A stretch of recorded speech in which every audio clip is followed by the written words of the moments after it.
Now, as we continue our studies in the Psalms, looking at the different heart conditions that the psalmist describes in relation to his heart, we are reading together in Psalm 4.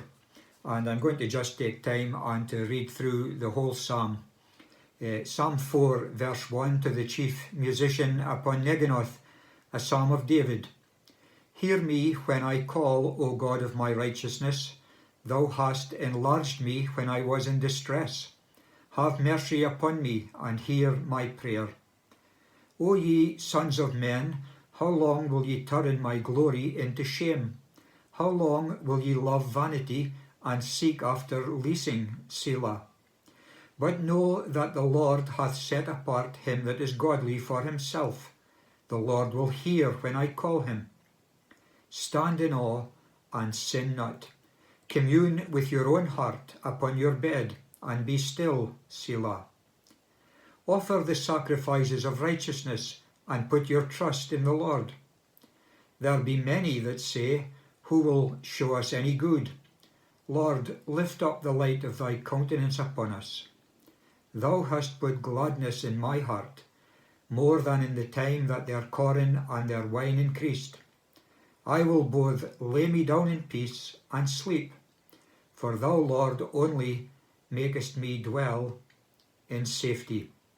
Lord, bless the reading of these lovely verses from Psalm 4. It has been described as an evening psalm. We might describe it as evensong. It is a psalm of David, and it has been, now we can't be sure of this, but it has been linked with the preceding Psalm 3, and also the following Psalm 5. And if Psalm 3 is described as a morning psalm, where the psalmist describes rising from sleep, here it is an evening psalm, and he is laying down for another evening. In fact, one lovely commentator, Alec Motyer, has titled it as Facing Another Night. And it's good just to think of that. Here is David. He's in a time of severe difficulty and testing in his life. If we are to link these two psalms, Psalm 3 is described as a psalm of David when he was in exile from Absalom, his son. And so this is a time when David had to flee for his life. He was in great danger, and he must have been so discouraged.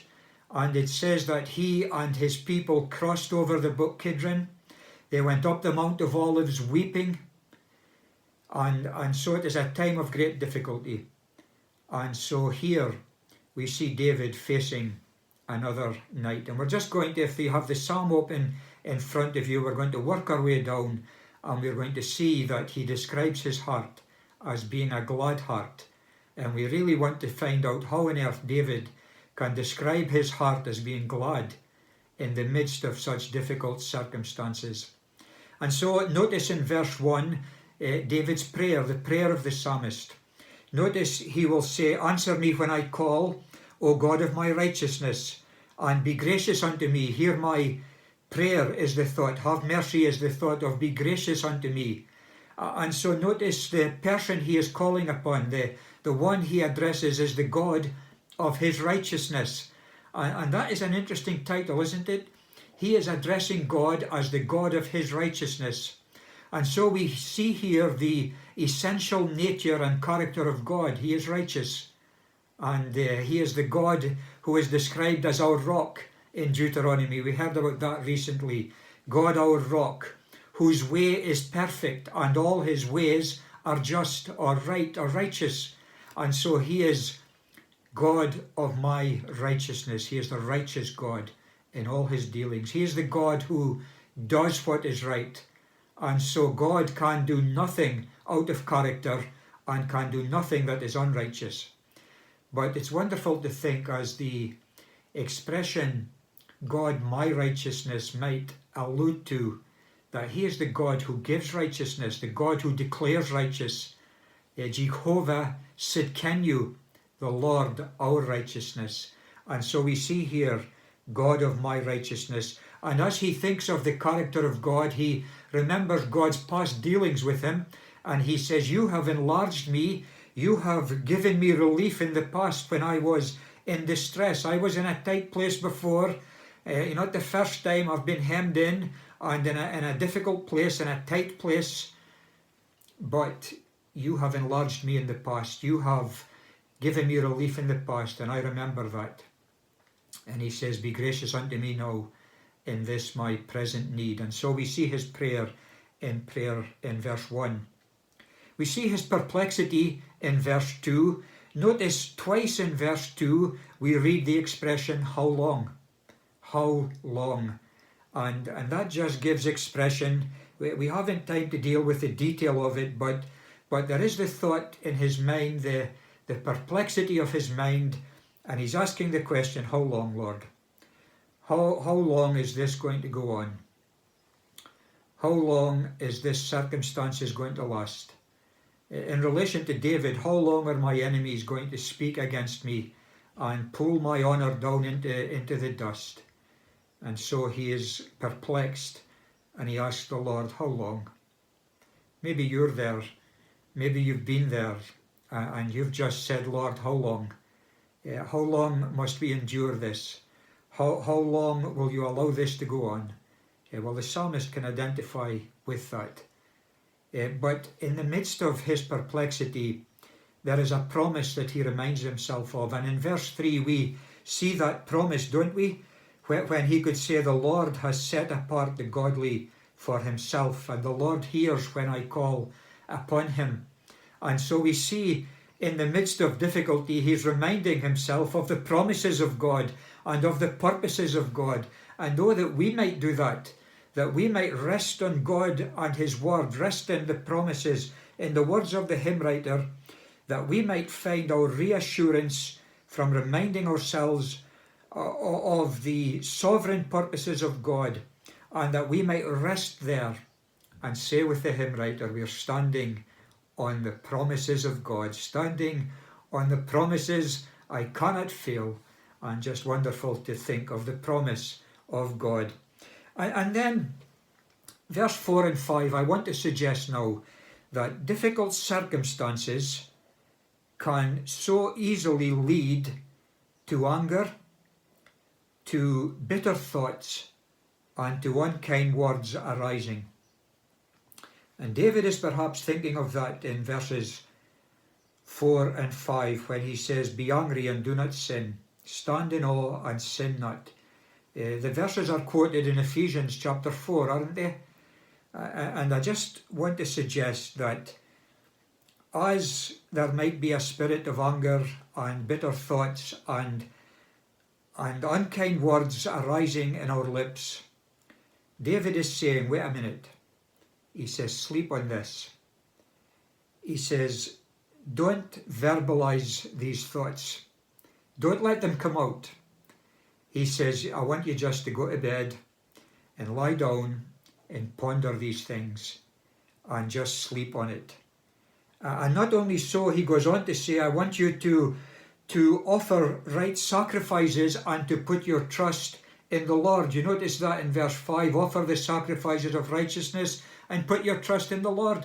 David is saying, when these emotions arise within, as they can for each one of us, he is saying, listen, present it to the Lord and leave it with the Lord. And just that we might take encouragement from that exhortation. And then in verse 6, it's not now the pondering of these things, internal feelings and dealing with them, but it is dealing with the subject of pessimism. Notice in verse 6, there are many who say, who will show us any good? Or there's none that will show us any good. That there were pessimists among David's people, and they were saying these things, and David was listening to them. And as a leader among the people, he must have felt that so badly. And each one of us have our personality, and many of us must confess to, being kind of glass half empty kind of people. I'm reminded of Private Fraser from Dad's Army, if you'll forgive me mentioning that, he was always doom and gloom. He said, he always used to say, we're all doomed. And some of David's followers might have been like that. It'll never be the same again. Nobody will show us any good, but David, as in another occasion, in the siege of Ziklag in 1 Samuel 30, when everybody was turning against him, David encouraged himself in the Lord. And he does so here. He says, Lord, lift up the light of your face upon us. And he is encouraging himself in the Lord in the midst of pessimism. And then in verse 7 we see the wonderful priorities of David. He is thinking of his heart's condition now. That's what we want to get to. And he's saying, you have put gladness in my heart. The thought is that you have put more joy in my heart than they have when their grain and their wine abound. In the best that this world has to offer, in the most prosperous of times, I've got more joy in my heart just now, because the Lord has put it there. And this is a tremendous challenge to me. And I hesitated even recording it. I wouldn't say this has been my position this week. And it's so easy to allow things to mount up and get on top of us in relation to our external circumstances. What David is saying here, it's not about external things. David is saying that's not what my hope is. That's not where my identity lies. He could say with the hymn writer, my worth is not in what I own, not in the strength of flesh and bone, but in the costly wounds of love at the cross. Priorities in David's heart was that he finds all his joy. He can say with the other hymn writer, you are my all in all. You are the treasure that I seek. You are my all in all. Oh, that might be the thought of our hearts, and we might find all our joy centered in the person of Christ and in our God. And so his priorities are to find his blessings in the person and presence of God, and not in the possessions and the prosperity of life.